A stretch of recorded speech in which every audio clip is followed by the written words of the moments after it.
प्रदीप प्रेमी।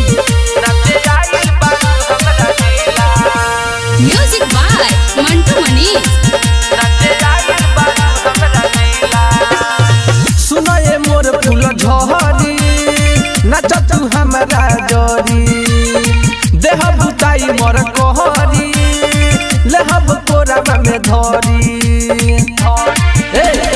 सुनो ये मोर फूल झड़ी नाच तू हमारा जोड़ी देह बुताई मोर कोहरी लेहब कोराबा में धरी।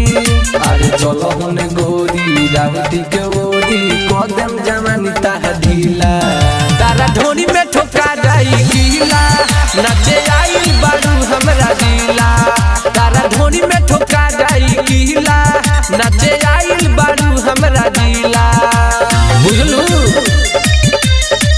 नचे आई बारू हमरा जिला नचे आई बारू हमरा जिला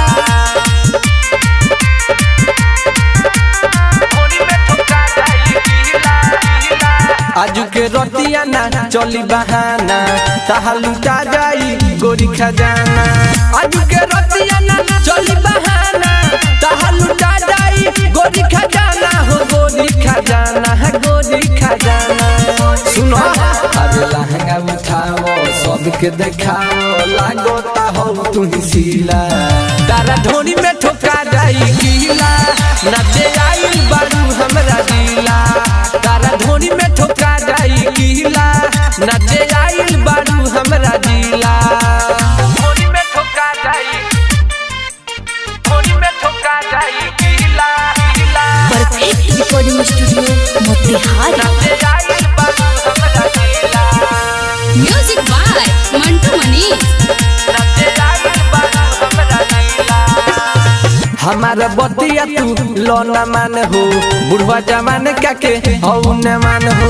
हमारा बतिया तू लोना मान हो बुढ़वा जमान काके हौ न मान हो हौ न मान हो हौ न मान हो। का बुझलू अरे अर्जुन राजा गोपी जैसे मरद ना कहीं तोरा मिला तारा ढोनी में ठोका जाई गीला नचे आई बारू हमरा जिला तारा ढोनी में ठोका जाई गीला नचे आई बारू हमरा जिला। सुनो ये मोर फूल झड़ी नाच तू हमारा जोड़ी देह बुताई मोर कोहरी लेहब कोराबा में धरी। अरे चलो होने गोरी रावटी के ओरी कदम जवानी ताह ढीला तारा ढोनी में ठोका जाई गीला नचे आई बारू हमरा जिला तारा ढोनी में ठोका जाई गीला नचे आई बारू हमरा जिला। ई हमार जिला बुझलू।